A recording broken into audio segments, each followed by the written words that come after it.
Hey everybody, Zachary Levi here, just outside of San Francisco, California, at world-class development studio Crystal Dynamics, whose current project is the reimagining of the Tomb Raider franchise. From now until the game launches, we're going to be hopping around the globe, bringing you exclusive first looks at some of the key ingredients that are shaping and creating this world. First stop, Digital Domain, Los Angeles, California, to meet one of the most crucial pieces of the Tomb Raider puzzle, Lara Croft herself. I'm Zachary Levi, and these are the final hours of Tomb Raider.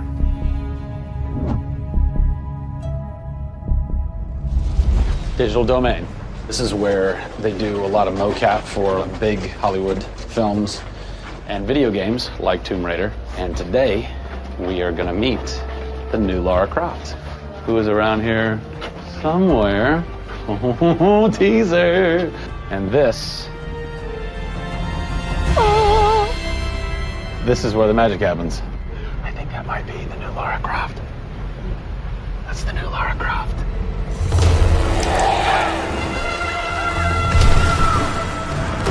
Since 1996, many actors have played the part of Lara Croft, but for the reboot of this franchise, the team conducted an exhaustive international search for someone who could bring a whole new level of emotion to a character who's become so familiar. In late 2010, a young English-born actress was chosen to become one of the most recognizable characters in video games. My name is Camilla Luddington. I'm a British actress living in Los Angeles. I am the voice and character of Lara Croft, the British heroine. When I was first approached for it, I really felt overwhelmed at the honor of playing an icon like Lara Croft. I think I screamed in my car, actually, when I heard that I got the role. Lara Croft, one of the most iconic female characters in all of gamedom. This is really her origin story, how Lara became the super badass that she is in later years. She is just a young, naive, perhaps 21-year-old who has a thirst for adventure. We're used to seeing Lara Croft as just the cold-hearted, almost killer, and she's a badass and everything, but I think in this, and you see her struggle. You can do this, Lara. Please come and get me. When we went through the process of looking for actresses the world over, I mean, this was Europe, this was LA, we had hundreds and hundreds of actresses that were whittled down, and we ended up with Camilla. She had sort of that rawness that we wanted. Was somebody who not only wanted the part, but was willing to push her character into that emotional area that we wanted. Let's learn a little bit about Camilla. Where are you from? I am from a town in England called Ascot in Berkshire. And it's like those things you wear around your neck. Really didn't do TV or film or anything until I got here in Los Angeles. Really, I had a stage background, which I also think helps though with this, because this is almost feels like performing on a stage. Yes! So here we are. This is performance capture stage. The volume. The volume, they call it. That's interesting. You'll have to explain that to me later. I don't know why. I think maybe it's like a measurement thing, like height and width and depth. I'm gonna go with yes. Creates volume. Yeah. Math nerd. And you also do get nifty props. Yes, and what's a fun fact about this? Careful. Oh, you can hit somebody. Jeez. Wow. Is that they'll put Velcro on this, and they'll be like, okay, you're gonna have a gun and another gun, and they'll just stick to you. How much Velcro does a bazooka need to stay on tightly? A lot. There had to have been a lot of pressure as far as being the new Lara. It was intimidating. Did you go run around in the woods? Did you go hunt boar with a bow and arrow? Well, what's funny is I actually did archery when I was a kid. Really? Yeah. At the time, you're thinking, why do I need archery? When am I going to use a bow and arrow? And now I know why. Interestingly enough. No! Is Lara a video game icon? A sex symbol? I think she's both. Oh! Obviously, she's a game icon, but I also think she's a sex symbol because she fights for what she believes in. She's courageous, and I think those things are sexy. The shorts are gone. That's a bummer. Which I'm sure most guys will think is a bummer. I like her new look. Yes, she's still gorgeous, but now she's a person. Camilla brings truth. She is truly breathing life into Lara Croft. And when Lara is supposed to be going through an emotional scene, you'll see tears streaming down Camilla's face, and it's real. People ran over to her, like, are you okay? Like, she's got mascara running and tears streaming down her cheeks, and she's like, oh yeah, You're like, wow. When I got this role at first, I did not even know that I would be crying so much. I just thought I'd be kicking butt. That was the Lara that I thought I'd gotten myself into. This was some of the most emotionally and physically draining work that I'd ever done.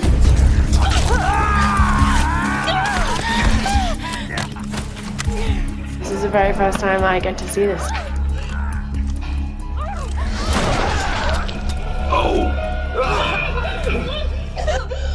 God! I had to do it. I had to do it.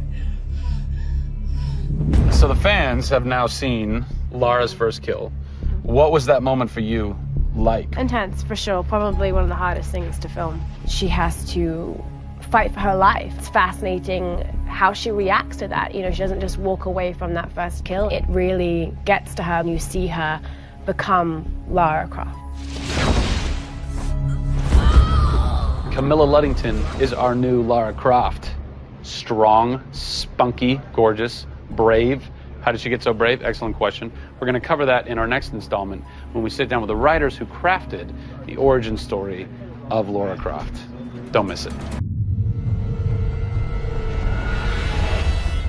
Hey everybody, Zachary Levi here in downtown San Diego at Comic-Con, more specifically at Nerd HQ, which is the epicenter of all things Tomb Raider. The anticipation is building as the team from Crystal Dynamics continues to say that this could be the game of their careers. Today we're going to dig a little bit deeper into the story with some of the key writers and designers who are brave enough to tackle the origin stories of Lara Croft. These are the final hours of Tomb Raider.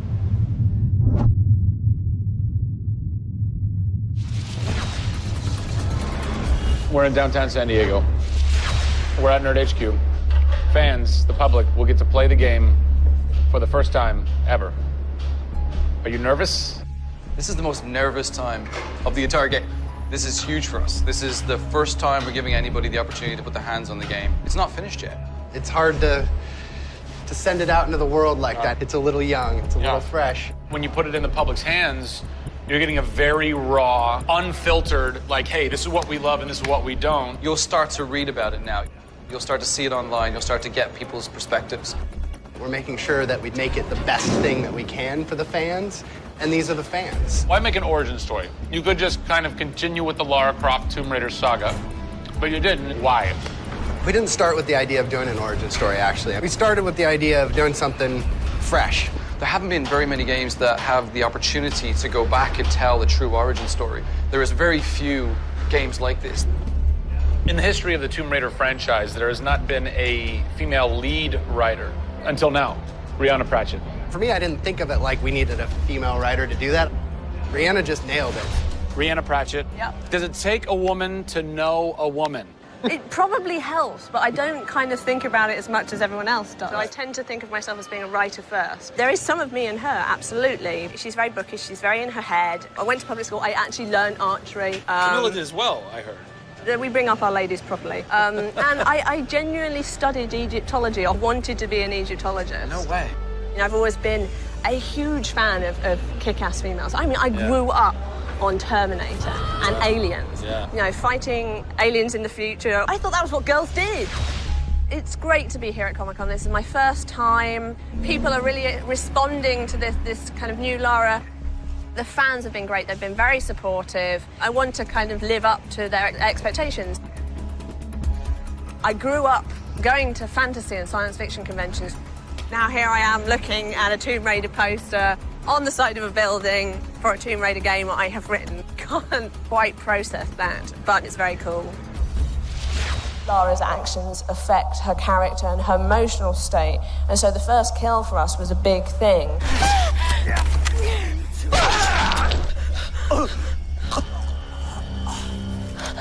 It's not comfortable to watch, and it shouldn't be. Oh, God! And it is about picking yourself up, despite the fact that you're scared. You can't have bravery without fear. In video games, you're kind of tweaking all the way down to delivery.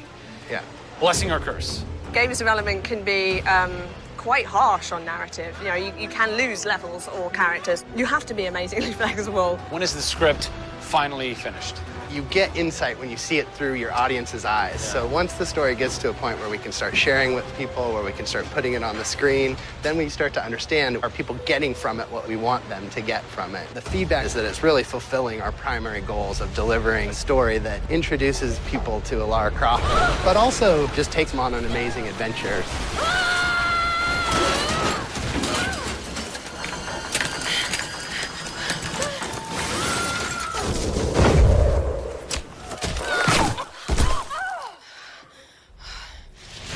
John Stafford, you're kind of the dialogue typist, word monkey. The words that you've been speaking for so long. Yes. Are from this everything man. that I've been through that's been extremely emotionally draining and painful, I have him to blame for. So we'll have words later about it. What were the challenges stepping into the heart and mind of a character like Lara Croft, who we've known for quite some time? Yes. Players' expectation is... You want to just jump right in, guns blazing? Controller, I'm awesome. I'm awesome. We want that. That's what video games basically allow gamers right? to feel. I am awesome. Challenge for me is to show her vulnerable. We're shipwrecked on an island inside the Dragon's Triangle. Still have a very playable game, but also show real emotional character. It's very difficult to do that in game. Please come and get me. You can do this, Lara. When you have really extreme circumstances, you have really extreme emotions. What the hell? Can't hide from me, outsider! It's all about her survival. She's basically willing to do whatever it takes. There's people trying to kill you. Things are really extreme. Listen, I'm gonna get you out of there. I promise. I promise. I didn't want any lines to sound gamey. There was a good collaboration of making sure that really that didn't happen. That's very difficult writing. How do you write a line that isn't just like, I should go there? That's... I bet there's something hidden in that crate. I want you to love this game in a way that really feels like the first time you played it, but do it in a way that people have never seen before. For me, it's crazy not to look at this as an opportunity to really start that dialogue. This is the game of our careers. This truly is the first time to sort of say, okay, this is it. Well, now that we know a bit more about what it takes to reimagine an icon from the ground up, we're headed east to go behind the sounds of Lara's journey. A journey that is heightened and shaped by cinematic score and sound design. I hope to see you on the next episode when we talk to who's behind what we're hearing in Tomb Raider.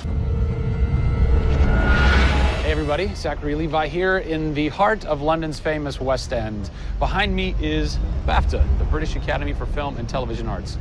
Why are we here? Excellent question. For starters, Tomb Raider, the series, has garnered a lot of love and accolade from BAFTA over the years. Some of the key players on Crystal's dev team are BAFTA LA members. And to top it all off, legendary video game composer Jason Graves is a BAFTA winner. We're going to catch up with him in just a bit, but first, a little trip to Raleigh, North Carolina, where we go behind the scenes at Jason's recording studio. These are the final hours of Tomb Raider.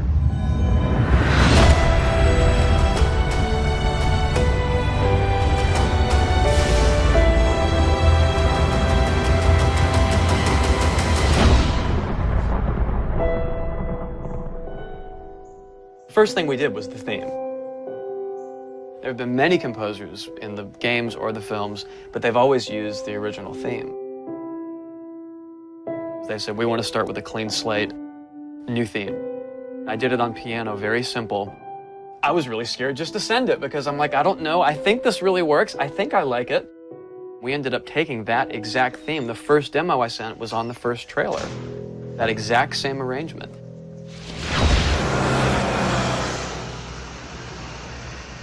So, Jason, currently you're working on this reimagining of Tomb Raider. When you're taking on a new project, what are the things that attract you to that project?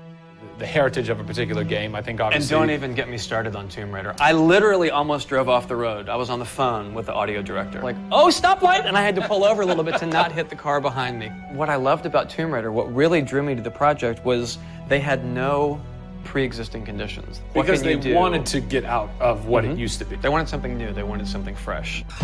Jason's done hundreds of games at this point. He was an easy choice for us to go with on paper because he has such great experience. I listened through a lot of different material from a lot of different composers. was really taken by how well he did the intimate stuff. The textures and the real, like, you know, intimate and vulnerable bits that we needed to highlight in the game were a great match for us. What is Square One for you when you start wrapping your head around it going, this is where I feel like this world is going to exist? Main theme, call me old-fashioned. Then it was a matter of finding out what kind of percussion would work. And always going back to the melody and the theme, because that's kind of the heart of the game. The most signature thing that we need to get right is Lara's theme. One of our big goals was that it can be used in any emotional context. What does it sound like? High action.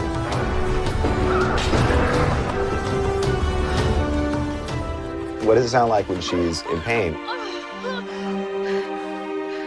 For music, the gameplay and the concept art, especially with the scavengers and kind of the shanty town, corrugated metal, how everything's kind of this amalgam of different stuff that they found on the island.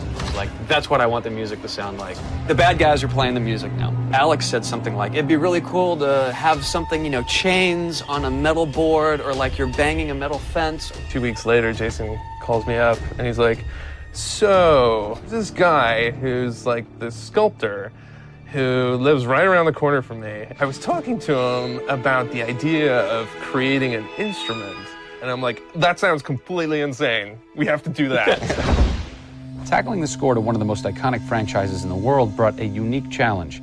How best to capture the emotional timbre of the characters and island in music? People, I give you the instrument.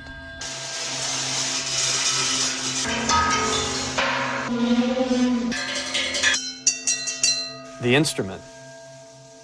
I was going to let Matt determine the aesthetics. I was really only concerned about the sound that the sculpture was going to make. Matt built this, which looks pretty much exactly like Laura's original homemade bow in the game. There's different timbres based on different materials, metal, glass. It's a direct line from the plot, the characters, the story, the environment, straight to the sculpture. We always wanted the island to have that character in itself. Creating an instrument gave it this unique identity. It's got a voice. Yeah. The very beginning of the game is nothing but the instrument.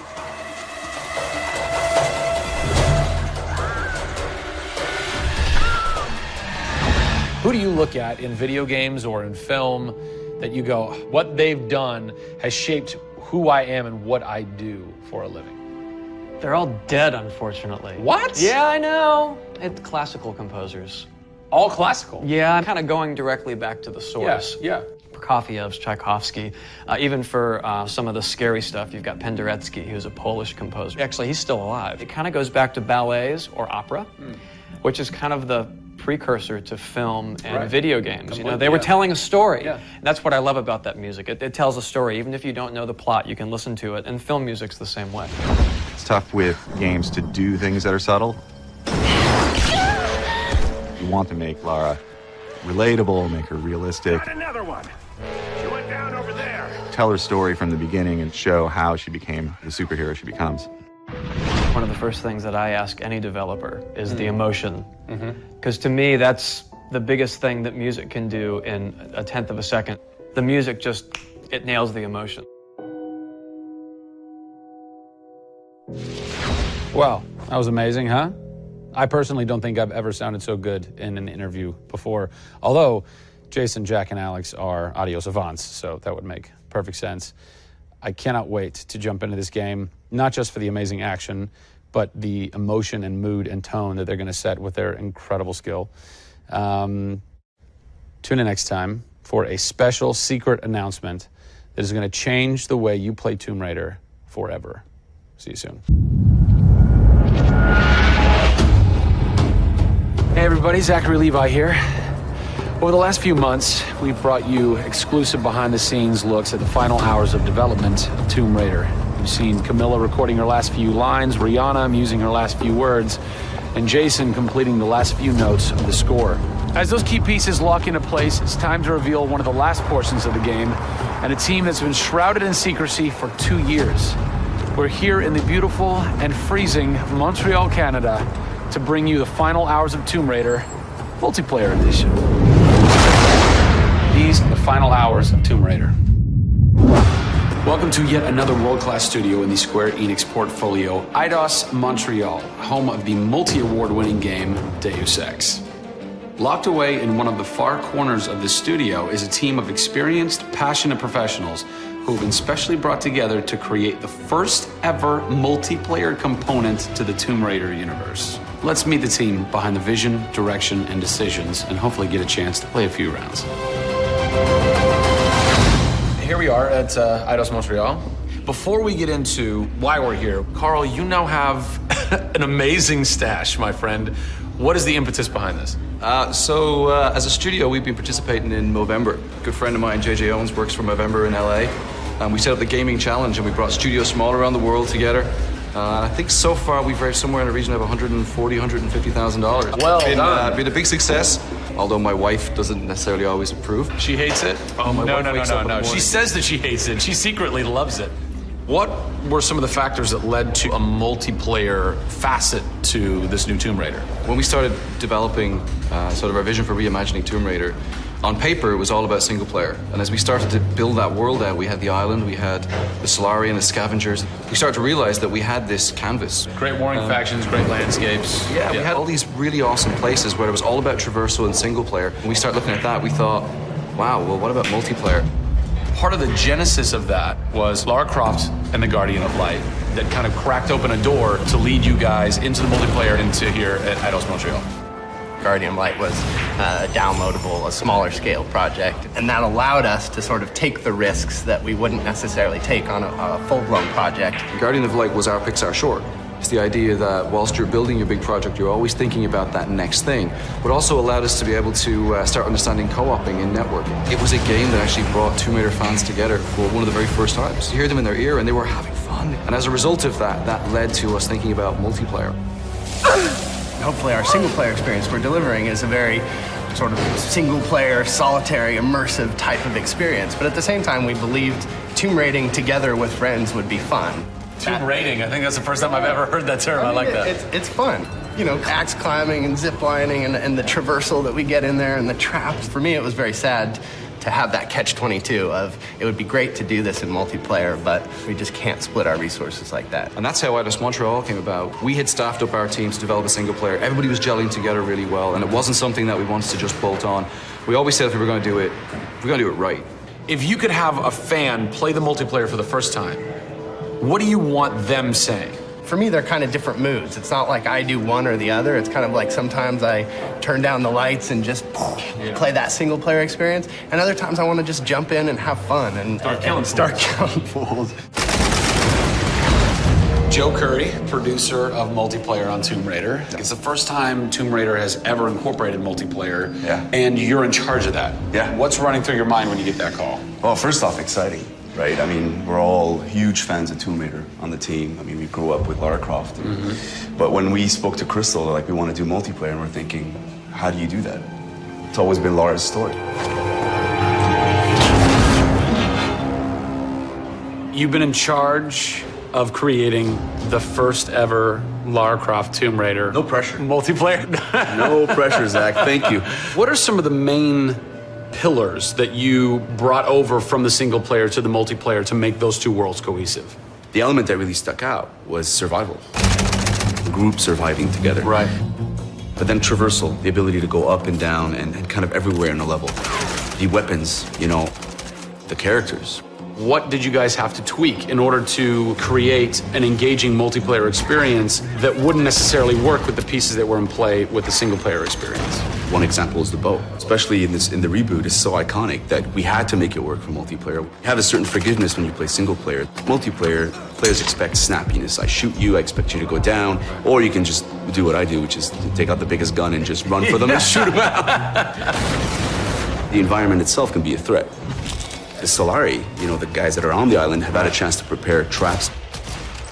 We've got things like an ammo box that looks like an ammo box, but it's really an explosive device. I need ammo, and it looks just like the regular ammo box, and then you're gonzo. We have a lightning rod. You'll get a lightning strike on the rod, and then you'll eliminate your enemy. First and foremost, we want to be humble.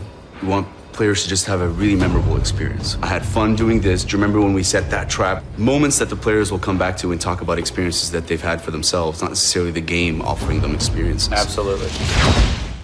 So, Joe, behind us we have the QA team, or the quality assurance team. They're a part of the development team. Mm-hmm. They can tell us what we need to fix and what's working and what's not. When do I get to game test? When do I get to get my hands on the game? Soon. We got a surprise for you first, Zach.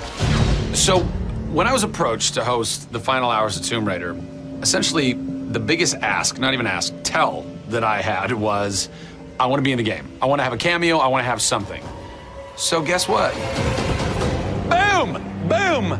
Boom! I'm a playable character in the multiplayer Tomb Raider. How sick is that, Joe? You and your team are awesome. I can play with myself, virtually. Are you ready? Oh, that burns! You suck! Get those transmitters running. Radio transmitter activated! We're getting off this damn island? We send this thing. Beautiful. I would like to try and kick your butt as me in this map right now. Should we try it? All right. Bring it. Let's do it. It's happening right now. Oh, nice!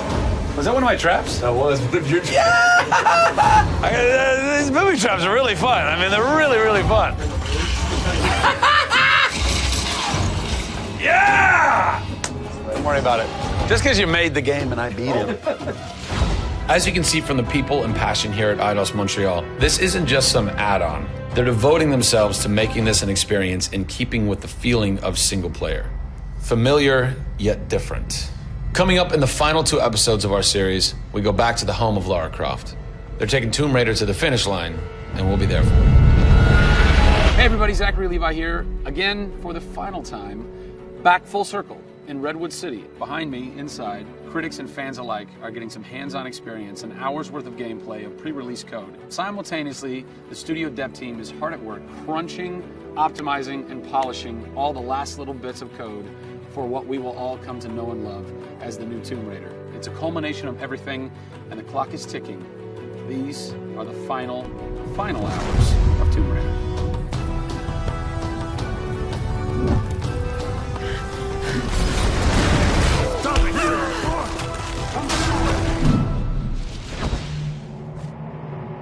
Tonight we have a large audience coming in. We decided that rather than going to one of our partners and just doing a live stream, we decided you come to us. Yeah. We have a big area in the studio, and let's open it up. Have you ever done anything like this before? No, we've never done it because right now we've got black curtains up around a specific area of the studio, which is our next big thing. Mm-hmm. Only a select few people have been allowed to come in, right. And everybody's heavily NDA'd, and now we're going to bring 80 plus people into the studio. Well, it's exciting, to bring those type of people into the studio. They're the fans. They're the people who love it.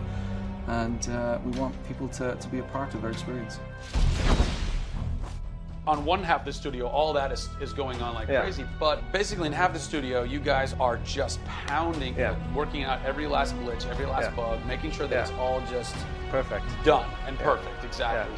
For your certs on Friday. Yeah. What happens when a game fails, cert? Then things start getting sweaty around here. You're dicing with death right there. Well, you might be missing a release date. That's how big a day this Friday is. Yeah, it's huge. If we submit and they come back and say, hey, there's maybe 35 things that we'd like to change, then as a studio, we'll change them. We'll improve them. Or there's small things that they say, hey, this experience might be better if you just fix this little thing. Then of course the team are literally sitting there waiting for that to happen. And there has been games I've worked on where we've submitted and within 24 hours it would get kicked back and they'd say, hey, yeah, you guys are crazy, you shouldn't have submitted it. So, there are 80 people in the office right now. You're 4.5 days away from delivering this thing, and they're strewn about. What are they all doing? So we have guys working out of very prioritized hit lists, right? So we say, okay, this is the most egregious thing that we've noticed lately. We'd like for you to focus in on it. What are you guys debugging here? Looking at some menu transitions. Oh yeah, we want to make sure everything feels snappy all the time. Menu transitions. If I had a nickel for every time. One of the toughest things with Lara as a character is her hair. You try to simulate hair in a video game, and it's not always exactly the way it would be in real life. But that's something that's, I think the fans really point that out, and they want Lara to look as good and as believable as possible. So even in the home stretches, we're trying to sweeten it and make you believe it. So I spend a ton of time playing the game. So while everybody else is busting their butts trying to make it work, you're having fun. That's basically what you're saying. There's about 80 people that are all still busily working in this last week before the game goes to cert. Absolutely. One of those groups is called the what group? The OMS group. And what does OMS stand for? OMS is an acronym for Oh My Shit. And what does that mean exactly? When you're into the high octane moment, the only response we were challenging the team that it could come back with was, I would exclaim, "Oh my shit, that's awesome!" Right? Like, I couldn't even cuss properly. It could have been the OMHG, the Oh my holy God team. Yeah. But oh my shit, oh my I think shit, it is resonated. sufficient. So many companies focus on the explosions, and we love explosions. I mean, there's plenty of them in the game. But it's also about sometimes that implosion moment, that time where you actually feel like you're part of that. We have an early example in the scavenger den, very early in the game, where the camera is about 6 inches from the back of her head as she's in this claustrophobic moment as the ceiling gets lower and lower and the water gets higher and higher, and the torch, you're worried, is it going to go out? And as you suck in for that moment, if it's resonating with people, as we've seen it resonate here, you actually watch people who are claustrophobic kind of lean back in their chair a little and kind of react, and that's exactly what an OMS team is about.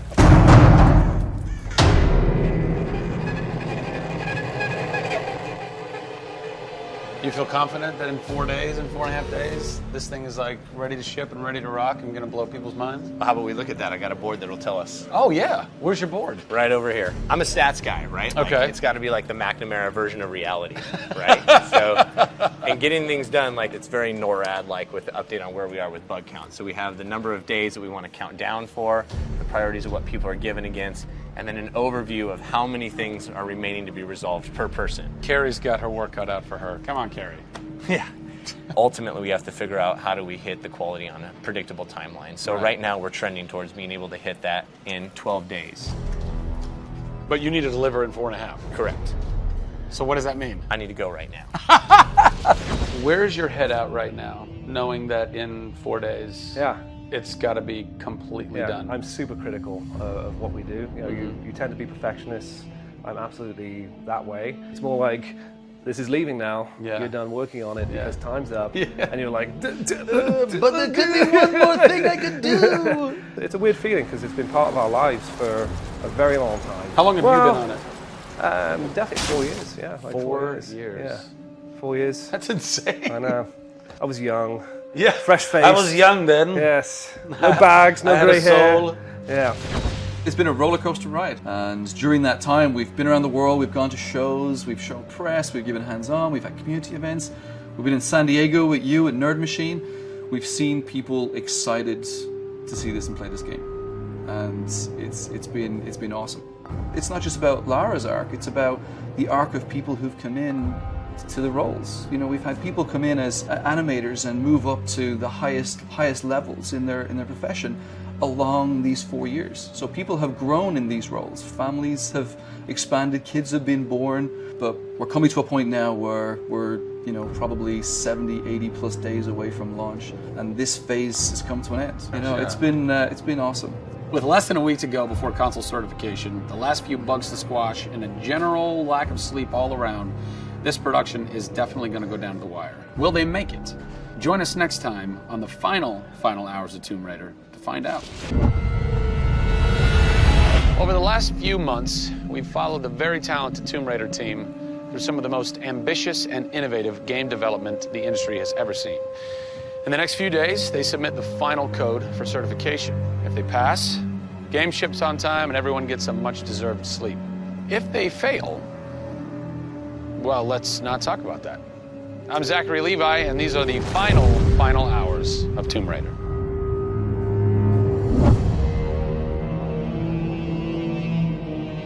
We've been around for 20 years at this point. Oh, wow. In this industry, that's crazy. Yeah. 20 years of games, and many times we've almost not made it, right? Through generation transitions, or you've had ups and downs in terms of games being released. And for us to still be here, making games and being competitive, it's amazing. Is this pretty typical for you guys to be in the last week and really all you've got left are these little bugs to do? Maybe it's a few hundred still left to go. The team's cranking them out.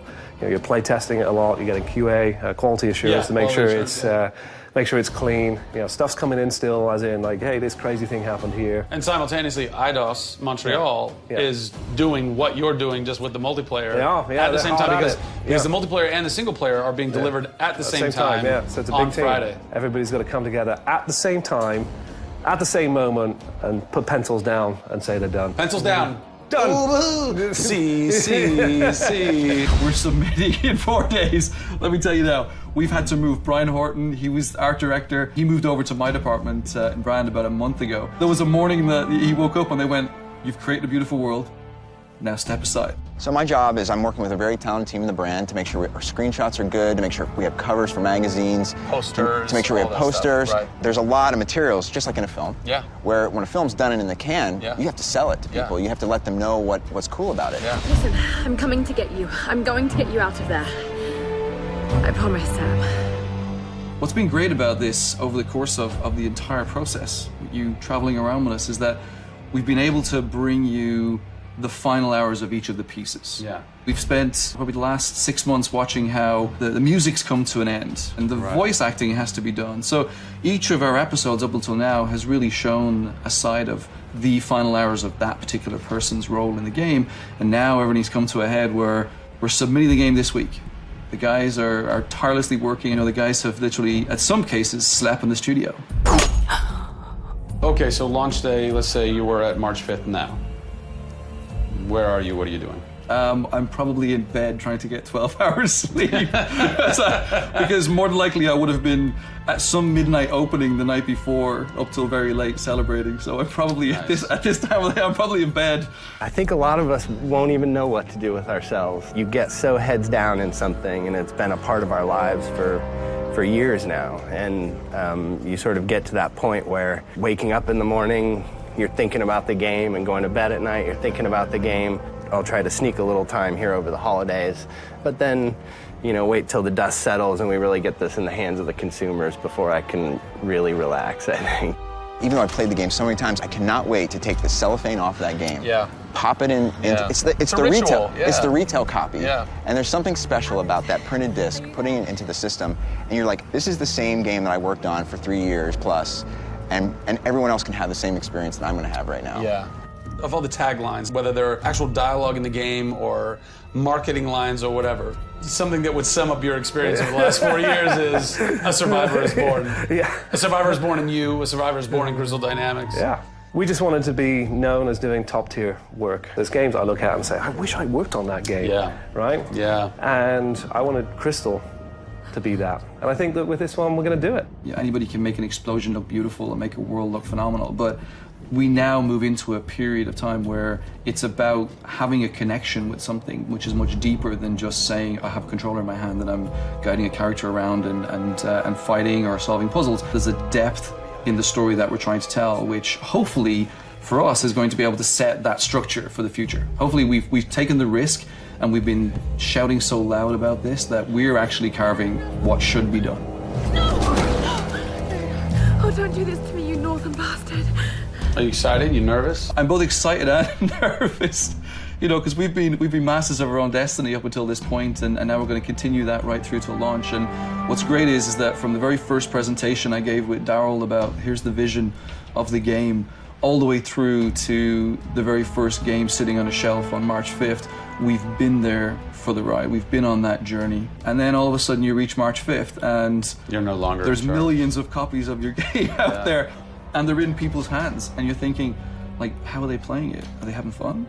What are they saying? What are they going to do? As soon as they put the controller down, what's the next thing for them? Do they want to tell people? What do you want their response to be? I hope those people see that the story we've built and the foundation we've built is one that will last a long time. Doing something that's special is just incredibly tough, no matter what it is. You've got to really want it. You have to be passionate. You have to care about it.